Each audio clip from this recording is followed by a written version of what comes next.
Eh bien, bonjour tout le monde. Bienvenue sur cette présentation sur les indicateurs clés. Comme d'habitude, on essaie de les enregistrer et de les mettre à disposition sur la chaîne YouTube de G4. Euh, Cette présentation, comme les précédentes, vous est réalisée, Benoît, par... Benoît, si tu peux avancer. Euh, Benoît, tu peux... Voilà.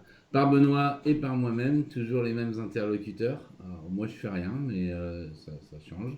Ça change pas plus exactement. Et l'objectif de ce diaporama et de cette présentation est de vous parler des indicateurs. Mardi dernier, on a parlé des vues de données, autrement dit comment travailler sur le reporting et comment récupérer les informations du passé et comment récupérer des extractions de données et de faire des, des, des, des états de récapitulatifs dans CSI. Et là maintenant, on va parler des indicateurs. Alors, les indicateurs, hein, c'est les tableaux de bord, c'est tout ce que vous pouvez voir, tout ce que vous pouvez voir qui vont vous permettre de piloter et de mesurer où est-ce que vous en êtes et où est-ce que vous voulez aller. Donc ces indicateurs-là, ben, on peut les concevoir au travers de CSI. Vous allez les voir qu'on peut on peut les partager au travers différents endroits. Et c'est cette façon de créer des indicateurs que Benoît va vous présenter dans la démonstration qui suit. Encore une fois, l'idée c'est de vous faire cette présentation. Il est 11h05, d'essayer de... Benoît va prendre jusqu'à 40-45 et après on ouvrira des questions-réponses. Donc n'hésitez pas à intervenir. On est là à votre disposition pour essayer de vous apporter les réponses qui seront les plus cohérentes possibles par rapport au sujet des indicateurs. Voilà. Eh bien, Benoît, je te propose de prendre la main et de passer à la partie démonstration. D'accord, bonjour à tous. Donc aujourd'hui, donc mardi dernier, nous avons vu effectivement, comme le rappelait Vincent, les vues de données. On va donc maintenant se positionner sur les indicateurs clés. Je vous rappelle bien évidemment que les indicateurs clés, vous allez les retrouver par exemple sur toutes les pages qui sont des pages d'administration ou des pages d'accueil, je dirais, des grandes fonctions de CSI. Vous avez ici un onglet indicateurs clés où vous allez retrouver des indicateurs clés qui vont vous permettre d'un seul coup d'œil d'avoir une vision relativement précise de vos activités.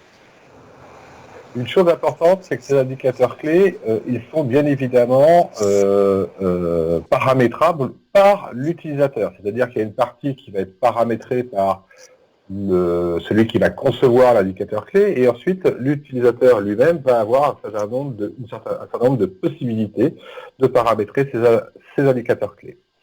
La première des choses dont il faut être conscient dans les indicateurs clés, c'est que non seulement vous avez une vision graphique de l'indicateur clé, mais que si vous cliquez sur votre indicateur clé, eh bien, vous avez accès aux données qui ont généré cet indicateur clé.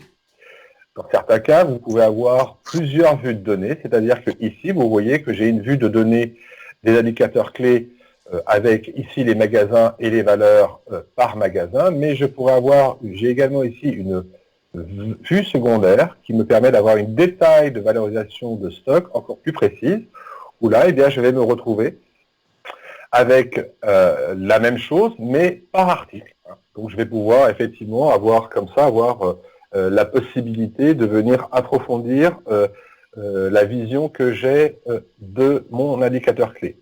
Bien évidemment, j'espère que tout le monde était là la dernière fois aux vues de données. On se retrouve ici dans les vues de données. Donc bien évidemment, je vais avoir le droit d'afficher mes options, d'enregistrer mes formats de vues de données, d'ajouter des colonnes, et ainsi de suite. Toutes les fonctions des vues de données sont bien sûr ici présentes. Sur les indicateurs clés, si je fais un clic droit sur mon indicateur clé, je vais commencer à pouvoir paramétrer les affichages. Vous remarquerez que ici, mon indicateur clé a deux couleurs. Là, c'est le rouge, c'est tout simplement parce que j'ai dépassé mon but. Ici, la personne qui a réalisé cet indicateur clé a positionné une valeur comme étant une valeur but et une valeur d'alerte qui est donc toute la partie rouge. Ça veut dire que j'ai dépassé les valeurs d'alerte. Ça, c'est un paramétrage qui a été fait au départ. Mais moi, utilisateur, si je le souhaite, au travers d'un clic droit, je peux aller dans le paramètre des affichages. et venir changer mes valeurs. C'est-à-dire que, par exemple, je vais être capable, ici, de dire que pour moi, ma valeur but, c'est 2 500 000.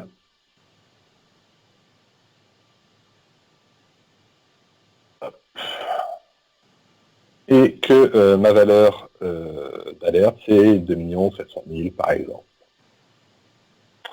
Rien qu'en faisant ça et en appuyant sur OK, je vais voir que effectivement, vous voyez, la partie alerte, qui commence à 2700, eh bien, elle s'est décalée. Ce qui est important de comprendre, c'est que la modification que je suis en train de faire sur l'apparence de mon indicateur clé, elle n'est valable, encore une fois, que pour moi. C'est un peu comme quand on vient modifier l'ordre des colonnes dans des écrans en mode gris, cette information ne vient s'afficher que pour moi. Dans les autres notions de paramétrage, je vais être capable de régler plusieurs choses, d'avoir une date de départ, d'avoir accès à une vue détaillée par défaut, que je vais pouvoir choisir, qui sont les vues détaillées qui ont été définies par le concepteur de l'indicateur clé, et je vais être également capable, par exemple, de changer la façon dont je veux voir mon indicateur clé. D'accord? Par exemple, là, je vais choisir un DEL horizontal avec seulement la rupture de légende. Et lorsque je vais encore appuyer une fois sur OK, eh bien, mon indicateur clé va changer. D'accord? Où vous voyez que maintenant, ma zone rouge est ici et que ma zone jaune est ici. Donc là, encore une fois, toutes les modifications que j'apporte sur la façon dont je visualise cet indicateur clé m'est totalement propre. Si je fais un clic droit ici, je vais être également capable, si je le souhaite, de régénérer ma vue de données. Il faut savoir que sur ma vue de données, excusez-moi, mon indicateur clé. Il faut savoir que sur l'indicateur clé, on va indiquer un intervalle de rafraîchissement. Si on veut être sûr et certain que j'ai bien effectivement ma valeur de mon indicateur clé à jour, eh bien je vais pouvoir accéder, régénérer mon indicateur clé. L'autre notion très importante des indicateurs clés, c'est que je vais être capable, excusez-moi, je viens de rouvrir le détail de ma vue de données. L'autre chose très importante des indicateurs clés, c'est le fait que je vais être capable de prendre des photos des valeurs de mon indicateur clé tous les jours, toutes les semaines, autant de fois que je veux. Alors, ce qui est important de comprendre, c'est que ça, je vais pouvoir le faire manuellement, mais qu'éventuellement, je pourrais tout à fait m'organiser pour que cette capture, quelque part, cette capture instantanée de mon indicateur clé, soit réalisée de façon automatique. Et je vais pouvoir, à partir de mon indicateur clé, eh bien, tout simplement, aller voir les valeurs instantanées de mon indicateur clé. Et là, je vais retrouver eh bien, les couleurs, parce que je suis en dépassement des valeurs de but et des valeurs d'alerte, et je vais avoir un graphique de l'ensemble des snapshots, quelque part, des photos que j'ai pris de mon indicateur clé. Attention, à chaque fois que je vais prendre une photo, car là, vous voyez bien évidemment que ma valeur d'alerte change, eh bien, à chaque fois que je vais prendre une photo, il va prendre en compte également, bien évidemment, les valeurs d'alerte et les valeurs but qui ont été définies au moment où la photo aura été prise. L'autre élément dont je voulais vous parler également en termes d'utilisation et de modification de ces indicateurs clés est le fait que je vais pouvoir venir modifier les couleurs de ces indicateurs clés. Et cela encore, c'est quelque chose que je vais faire uniquement pour moi. C'est-à-dire que je vais ici pouvoir aller dans Afficher, Préférences utilisateurs. Pour ceux qui étaient présents au webinaire sur les vues de données, on se rappelle qu'on avait été, au travers de cette interface, ajouter les boutons qui nous manquaient. Je vais venir ici dans le format d'exécution, venir le modifier. Et ici, je vais avoir la possibilité de définir et de modifier les différentes couleurs que je veux utiliser pour faire apparaître mes alertes, mes buts, mes warnings et mes informations générales. Pour changer les couleurs, tout simplement, il me suffira de venir ici. Et si j'appuie sur la petite flèche qui est là, je vais pouvoir venir choisir mes couleurs. Une chose importante à comprendre dans le choix de ces couleurs, c'est qu'une fois que j'aurai fait le choix de ces couleurs, elles ne vont pas être prises dynamiquement par mon interface. Il va falloir que je sorte de CSI, que je rentre dans CSI, de façon à prendre en compte les modifications des couleurs que j'aurai apportées au thème de mes indicateurs clés et aux thèmes globaux, même si j'avais rajouté des boutons. Donc ça, c'était pour la présentation de mes indicateurs clés dynamiques. Si je clique ici, je vais voir ici que je vais pouvoir accéder au mode réglage. Bien sûr, ce mode réglage ne va être accessible qu'à ceux qui auront le droit de réaliser et de modifier le réglage de mes indicateurs clés, car en fin de compte, j'arrive directement dans un formulaire dans lequel je vais définir la façon dont mon indicateur clé fonctionne. Vous remarquerez ici que j'ai bien demandé à mon utilisateur clé d'utiliser les niveaux d'alerte et les niveaux de but, et que j'avais positionné moi des valeurs par défaut, qui étaient les valeurs que nous avons vues lorsque nous avons ouvert l'indicateur clé pour la première fois. Si je reviens ici, que je fais un clic droit, que je fais paramétrage de mon affichage, et que je retire les valeurs que j'ai positionnées à la main ici, eh bien évidemment, je vais revenir aux données qui avaient été définies lors de la création de l'indicateur clé par l'utilisateur qui l'a réalisé.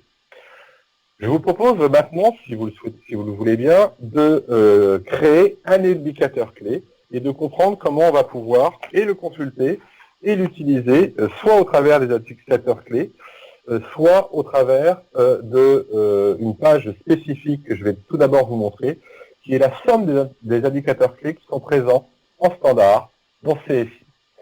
Lorsque vous voulez consulter les indicateurs clés qui existent dans CSI, eh bien vous avez un formulaire spécifique qui s'appelle indicateurs clés. Ces indicateurs clés sont regroupés par catégorie. Comme vous le pouvez le voir ici, on a la catégorie des achats, des commandes, de la CRM, de la production et même du stock. Bien évidemment, quand je vais sélectionner la partie stock, si je le souhaite, j'ai également ici accès aux valeurs instantanées qui ont été capturées pour cet indicateur clé. Et bien évidemment, ces valeurs instantanées, donc je vais me positionner, je vais demander mes valeurs instantanées, par exemple, depuis le 1er avril jusqu'à aujourd'hui, eh bien elles vont apparaître et ça va me permettre de visualiser l'ensemble de mes indicateurs clés. Vous remarquerez que, bien évidemment, puisque je suis au-dessus de mon seuil d'alerte, le système utilise les couleurs qui sont définies pour mettre en évidence tout ce qui est au-dessus de mon seuil d'alerte. D'accord ? Associé à mon indicateur clé de stock, eh bien, je vais voir ici que je vais également avoir, si je le souhaite, accès aux vues détaillées. Donc là, on est à peu près dans le même fonctionnement que tout à l'heure quand je vous ai montré l'indicateur clé en partant de la page de gestion de stock. C'est-à-dire que je vais ouvrir la vue de données qui est associée, la sous-vue de données qui est associée à mon indicateur clé. Et de la même façon, j'aurai également accès à ma vue secondaire. Donc c'est une autre façon de consulter mes indicateurs clés. On voit que mes indicateurs clés, je vais pouvoir les consulter au travers des formulaires sur lesquels je vais les avoir positionnés.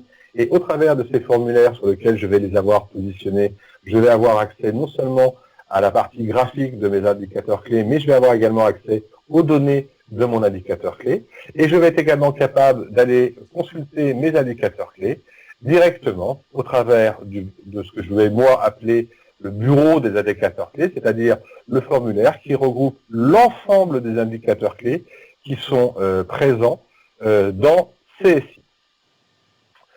Ce que je me propose maintenant de réaliser pour vous, si vous le souhaitez, c'est la création, à partir de rien, d'un indicateur clé et de voir comment un indicateur clé se construit. Pour cela, je vais aller directement dans les indicateurs clés et je vais ouvrir le paramétrage des indicateurs clés. Je vais retirer mon filtre et je vais créer un nouvel indicateur clé. On va prendre par exemple un indicateur clé qui va reprendre le CA des commandes au statut commandé. Donc là, je vais pouvoir mettre une désignation longue. Ici, je vais pouvoir mettre une désignation courte.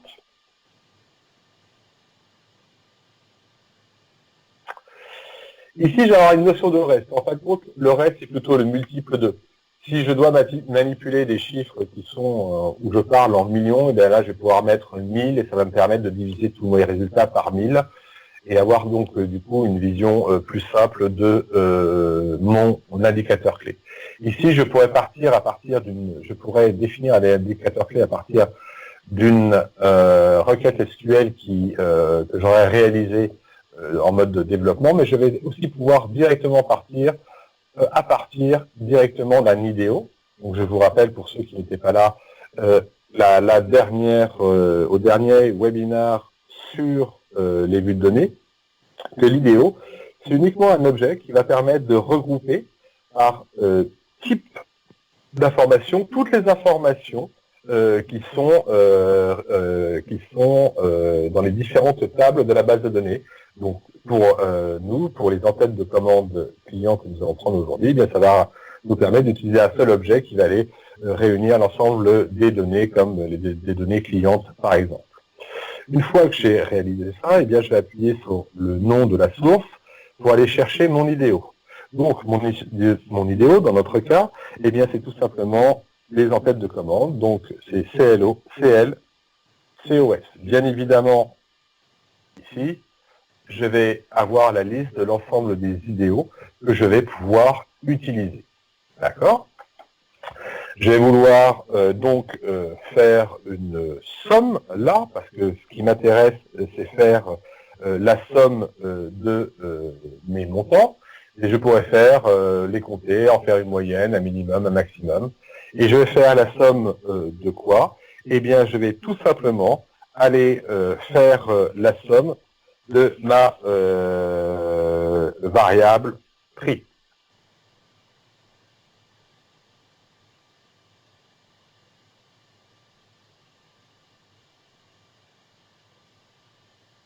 Price. J'ai dit que je ne voulais prendre que les commandes standards et ouvertes, que je ne veux donc pas prendre les devis et que je ne veux prendre que celles qui sont au statut commandé. Pour cela, je vais rajouter donc un filtre. Je vais aller chercher le type de commande que je vais vouloir avoir. Alors, bien évidemment, encore une fois, ici, si je ne connais pas le nom de mon champ en entier, je vais avoir une liste déroulante qui va me permettre d'avoir le choix de l'ensemble des données, l'ensemble des champs, des propriétés que je vais pouvoir utiliser. Donc là, je vais tout simplement dire que je veux qu'il soit différent de E. E, c'est estimate, donc c'est les devis. Donc je ne veux pas prendre le devis, je veux prendre tout ce qui est d'un autre type. Et je vais aller chercher également le statut de ma commande. Donc là, de la même façon, hein, si je tape ST étoile et que je clique sur la petite flèche qui descend, le système va me récupérer toutes les propriétés qui commencent par ST. Et le statut, je veux là, cette fois-ci, pas qu'il soit différent, mais qu'il soit bien évidemment égal à O comme order. Ici, vous remarquerez que je vais avoir la possibilité de créer mon filtre aussi bien au travers d'une fonction qui va être un et logique qu'au travers d'une fonction qui sera un ou logique. Pour l'instant, moi, ce que je souhaite, c'est d'avoir un et logique. Et là, je vais donc venir l'ajouter. Une fois que je suis ici, je vais pouvoir éventuellement avoir regroupé d'autres indicateurs. Je pourrais ici, je vais pouvoir ici, sur la propriété de la date, choisir quelle est la date qui va être le déclencheur de mon indicateur. Ici, je vais choisir la date de commande. Et puis, je vais déterminer quelles sont les données que je vais vouloir cumuler. Par exemple, je vais pouvoir dire, je veux avoir sur cet indicateur l'année en cours, je veux avoir la dernière semaine, et je veux avoir par exemple l'année N-1. Vous remarquerez qu'ici, je vais être capable pour chacun de pouvoir déterminer des buts et des alertes qui vont me permettre de gérer la façon dont mon indicateur va se présenter avec les couleurs qui y seront bien évidemment associées. Une fois que j'ai fait ceci, eh bien, je vais pouvoir maintenant, si je le souhaitais, définir des alertes, définir des notions de but. Et ici, dans cette case qui est une case de texte, c'est une case de texte, mais qui est une case importante, puisque c'est une case où je vais pouvoir décrire quel est le calcul que je fais. Car effectivement, une des choses problématiques quand on fait des indicateurs clés, c'est d'ensuite retrouver des indicateurs clés et retrouver la façon dont je les ai construites, de façon à avoir une information pertinente et pouvoir le retrouver simplement. Donc là, c'est le CA des commandes par date de commande au statut commandé. J'enregistre. Je vais ensuite ici pouvoir déterminer quels sont les utilisateurs. Donc je vais m'accorder le fait de pouvoir voir cet indicateur clé, le fait de pouvoir en mettre deux par exemple, moi et ça. Et là je vais voir que je vais pouvoir donner un certain nombre de droits, comme le droit de l'exécution, le fait de pouvoir l'explorer, de modifier les paramètres, de modifier les paramétrages, de faire ces fameuses modifications utilisateurs qu'on a réalisées, et éventuellement avoir une partie qui va me permettre, si je le souhaite, d'envoyer mes indicateurs clés au travers de courriels. Ah, excusez-moi, oui, c'est parce que je ne l'avais pas déjà enregistré. Je vais être capable, bien évidemment, de l'associer à des groupes. Je vais être capable également, mais moi je ne suis pas sur la bonne valeur, je vais les supprimer, parce qu'il faut d'abord que je l'enregistre. Je vais être capable d'avoir des paramètres statiques et je vais être également capable de définir des paramètres d'entrée. Pour moi, mon paramètre d'entrée, par exemple, dans les éléments que je vais vous montrer après, eh bien, je vais vouloir les utiliser au travers de mes clients. Donc, je vais mettre comme paramètre d'entrée mon code client. Là, de la même façon, hein, si je suis en recherche, eh bien, je vais pouvoir retrouver assez simplement les propriétés avec ma flèche. Et je vais enregistrer. J'ai oublié de vous parler de ce petit flag-là. Ce petit flag-là est en fait le fait de dire si vous autorisez ou non le fait d'avoir des visions instantanées de vos vues de données. Je vais être capable maintenant d'associer à cet indicateur clé, excusez-moi, j'ai tendance à confondre vue de données et indicateur clé, à cet indicateur clé, eh bien, un détail de cet indicateur clé. Déjà, la première des choses que l'on peut regarder, si on le souhaite, c'est de venir positionner cet indicateur clé dans une catégorie. La catégorie, comme vous l'avez vu, ce sont l'ensemble des catégories que j'ai réalisées qui me permettent de classer mes indicateurs clés par type d'activité, les achats, la production, que sais-je. Je vais donc ouvrir ceci. Je vais créer donc une catégorie que pour nous.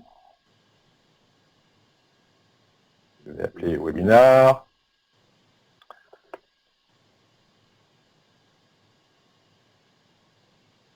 Et que je vais venir ici enregistrer.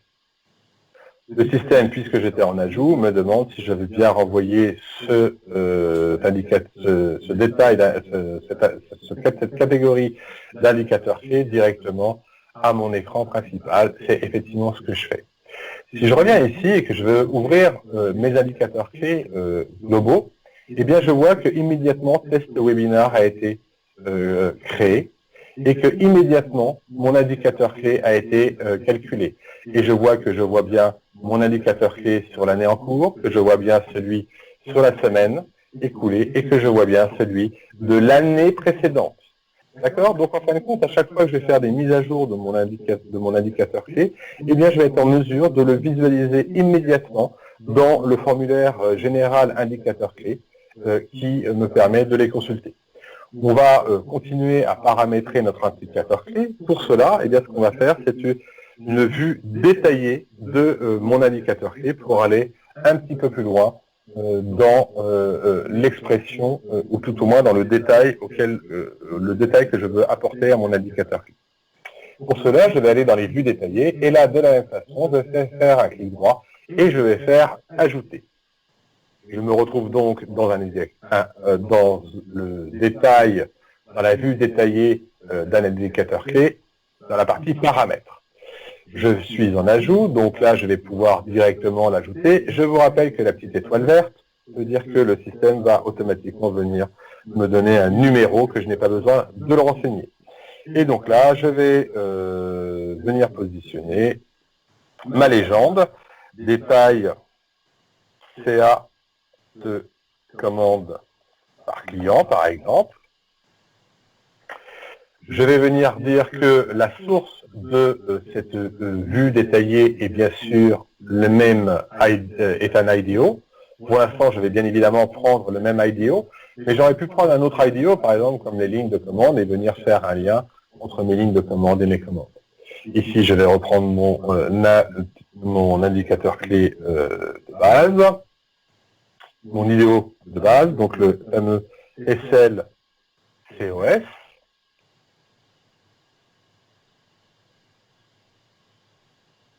Voilà.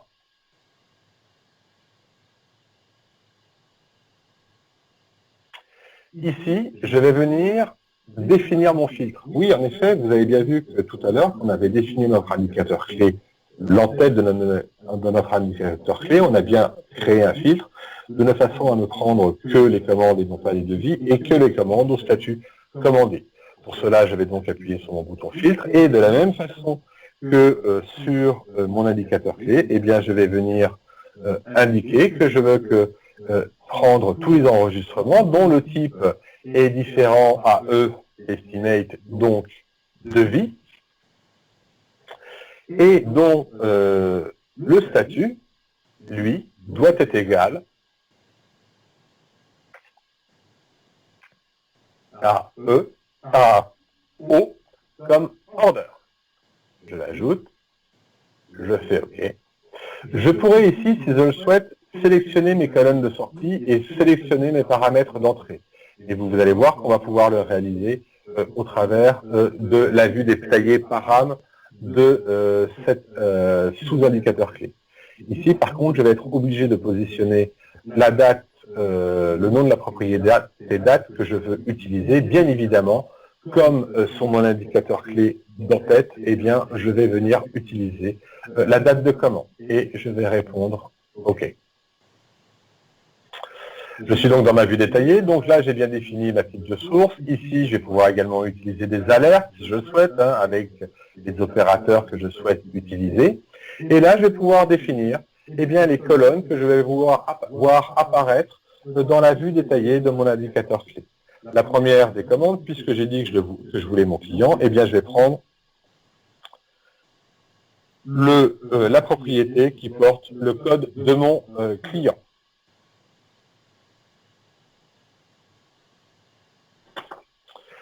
Je vais ensuite prendre, par exemple, le numéro de ma commande.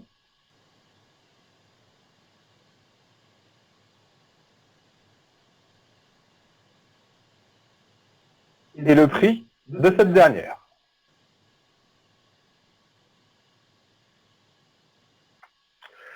Je vais venir associer cette vue de données eh bien, à cette sous-vue, cette sous-indicateur clé à la même catégorie qui est la catégorie webinar. Vous voyez ici, je pourrais encore définir une sous-vue de mon indicateur clé. Donc comme ça, je vais pouvoir aller assez profondément dans mes recherches. Je vais pouvoir déterminer des paramètres statistiques et de la même façon, je vais pouvoir déterminer mes paramètres d'entrée. Les paramètres d'entrée, puisque je suis toujours sur mon client, je souhaite bien évidemment utiliser la même propriété, c'est-à-dire le nom de mon client. Je tabule. Ici, je n'ai plus qu'à enregistrer. Je vais fermer ma vue de données. Il me demande si je veux renvoyer sur mon indicateur clé vers le détail de cet indicateur détaillé, on va dire. Je l'ai bien ici, je n'ai plus qu'à enregistrer. Si je reviens dans mes indicateurs clés et que je reviens sur mon test webinar, et bien là, je vois effectivement mes indicateurs clés par année en cours, semaine et année précédente. Et là, eh bien, je vais retrouver le détail de cette vue de données, où je vais retrouver là, eh bien, mon code client, ici, le numéro de ma commande, et ici, les montants qui sont associés à ma commande. D'accord ? Bien évidemment, on est encore une fois dans une vue de données, ce qui veut clairement dire que je peux faire ce que je souhaite dans le paramétrage de cette vue de données et avoir des mises en page différentes. Donc, ce qu'on a vu, c'est la création d'un indicateur clé avec un premier niveau de détail de mon indicateur clé, de mes commandes, et l'ajout très simplement dans l'ensemble des indicateurs clés qui sont à ma disposition, c'est-à-dire ce formulaire-là, aussi bien l'ajout de ce nouvel indicateur clé, également l'ajout d'une catégorie propre à l'indicateur clé que je viens de mettre en place. La chose importante que je souhaiterais que vous vous souveniez, c'est effectivement, dans la partie générale, cette notion de la définition du calcul, qui est franchement quelque chose, à mon sens, essentiel, si on veut pouvoir avoir une chance, un jour, de retrouver le pourquoi et le comment on avait réalisé cet indicateur clé. Ça vous fera certainement gagner beaucoup de temps. Bien évidemment, cet indicateur clé, maintenant, eh bien, je souhaiterais en avoir une représentation un peu plus sympathique, un peu plus graphique, dans un formulaire que je souhaite venir enrichir de cet indicateur clé. Et bien pour cela, j'ai choisi de venir ajouter cet indicateur clé sur l'écran des clients. Pour cela, je vais prendre donc l'écran, mon formulaire client, je vais l'ouvrir et je vais venir me positionner sur l'onglet sur lequel, pour l'instant, j'ai beaucoup de place. Après, c'est vraiment un problème de mise en page et de place. Je vais me positionner sur l'onglet utilisateur. Je vais passer en mode de conception, en mode d'adaptation de CSI. Et je vais tout simplement venir dire que je vais venir ajouter à ce formulaire une mesure que je viens positionner ici. Je n'ai plus qu'à définir la source qui me permet d'avoir accès à cette donnée. Je clique sur mes trois petits points, et là je vais avoir mon type. Et bien dans mon type, je vais pouvoir aller chercher mon type mesure. Une fois que j'aurai fait ça, eh bien je n'ai plus qu'à rentrer dans le mode édition, de façon à définir la façon dont je vais vouloir que mon indicateur clé se présente et sur quoi il va être basé. Vous voyez qu'ici, je vais avoir la possibilité de définir quel type d'outil graphique je vais vouloir utiliser. Je serai bien sûr capable de venir y mettre une légende. Mais la chose la plus importante, c'est que je vais être capable de définir l'indicateur clé à partir duquel je vais vouloir utiliser, pour générer mon graphique. Ici, je vais prendre évidemment celui qu'on a conçu, c'est-à-dire le CA des commandes, du statut commandé. Je vais définir qu'est-ce que je veux voir. Est-ce que je veux voir à la semaine, à l'année N-1 ou à l'année en cours. Pour l'instant, je vais prendre l'année en cours. Et là, je vais donner la vue détaillée auquel je souhaite que les utilisateurs puissent avoir accès lorsqu'ils vont cliquer sur cet indicateur clé. Ici, je vais pouvoir définir quel type de désignation des légendes je veux avoir. Et ici, vous voyez que c'est bien le paramètre d'entrée que j'ai défini sur mon indicateur clé qui vient apparaître ici en me disant mais pour quel client veux-tu que cet indicateur clé soit généré? Eh bien moi je veux que cet indicateur clé soit généré pour le client ce que j'aurais sélectionné dans le formulaire client. Et donc c'est pour ça que je lui indique que je souhaite que ce soit le custom. Je vais avoir ici la possibilité de gérer éventuellement des couleurs. Je vais avoir la possibilité, par exemple, effectivement, de venir ici dire que mon séparateur de décimale, ça va être une virgule, et que mon séparateur de milliers, va être un espace. Et je vais à ce moment-là pouvoir appliquer mon indicateur clé, faire OK. Et vous voyez comme moi que mon indicateur clé vient d'apparaître. Je vais faire OK. Je vais enregistrer ma forme telle qu'elle est aujourd'hui, telle qu'elle est au moment T, sortir de mon mode de développement, enfin d'adaptation plutôt. Je vais sortir de cet écran-là tout simplement pour rafraîchir les écrans. Le fameux contrôle que tout le monde, que la plupart des gens connaissent. Je vais revenir ouvrir mon formulaire client.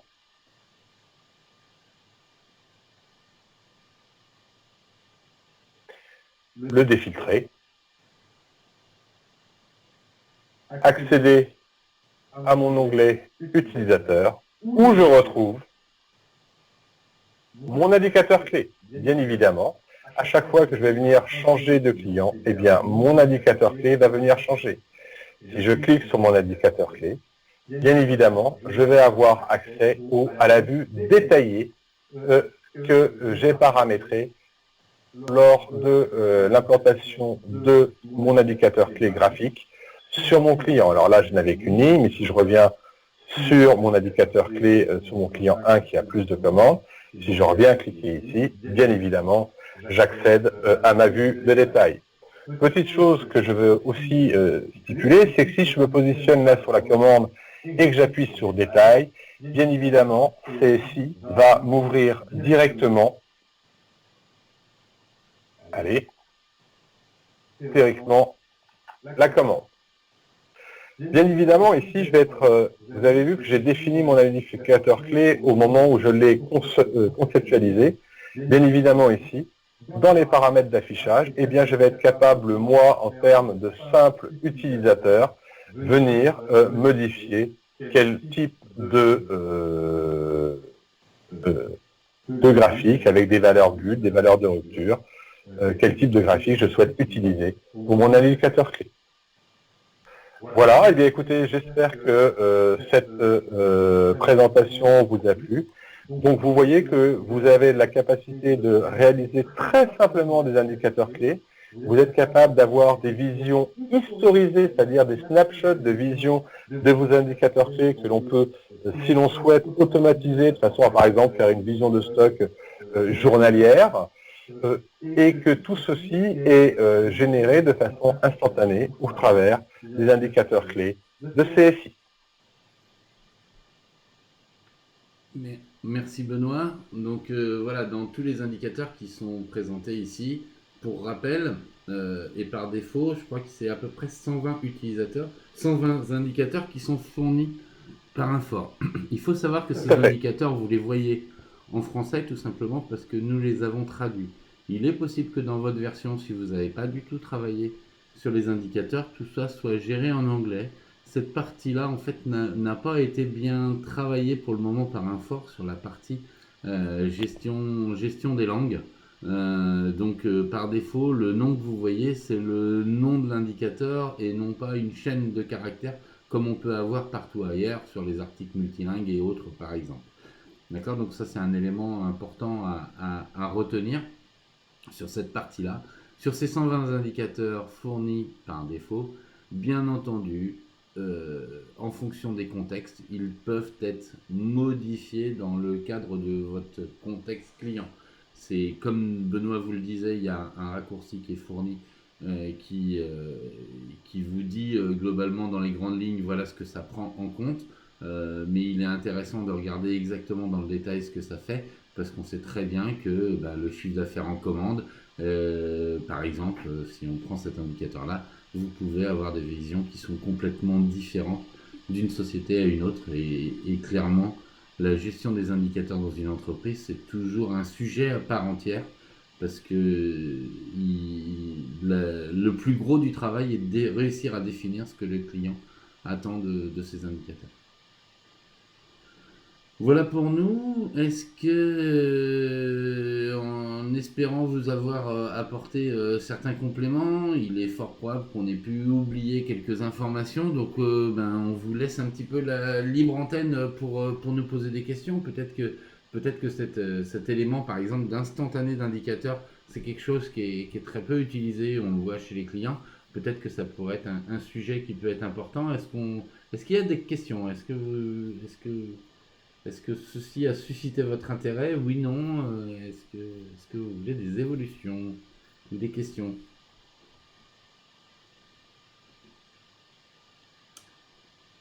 Personne n'a l'air de poser des questions. Euh, non. Donc voilà, vous voyez que les indicateurs sont des choses, pour finir donc en conclusion, c'est des choses que globalement, avec un minimum de formation, vous êtes capable de gérer en automatique chez vous. euh, Très clairement, tout en étant encore une fois dans un fonctionnement standard qui permet de la montée de version rapide avec des indicateurs qui sont fournis dans l'outil. Bien entendu, et pour en revenir sur une discussion qu'on a parlé sur la partie vue de données, les indicateurs c'est intéressant pour les gens qui travaillent dans l'outil. Si vous souhaitez avoir des indicateurs pour des gens qui ne travaillent pas dans l'outil, en général des directeurs et autres qui ne sont pas des opérateurs de l'ERP, il est préférable d'avoir ces indicateurs traités dans des outils d'analyse décisionnelle, type MyReport euh, ou autres produits, bien entendu. Hein. L'objectif étant de pouvoir externaliser la donnée plus facilement, sans avoir obligatoirement consommation d'une licence ERP pour uniquement aller visualiser des indicateurs. Eh bien, s'il n'y a pas d'autres questions, je vous propose d'arrêter là la présentation. La semaine prochaine, nous avons encore 2 webinaires de prévus. Le premier webinaire mardi, attention, qui commencerait un peu plus tôt, qui est la présentation du portail client, donc qui commencera à 10h30, parce qu'il nous faut un peu plus de temps pour faire cette présentation-là. Donc on n'a pas réussi à le faire tenir en une demi-heure, en 3/4 d'heure, 1 heure. Mardi 10h30, 12h, présentation du portail, ce qu'on appelle le Customer Portal.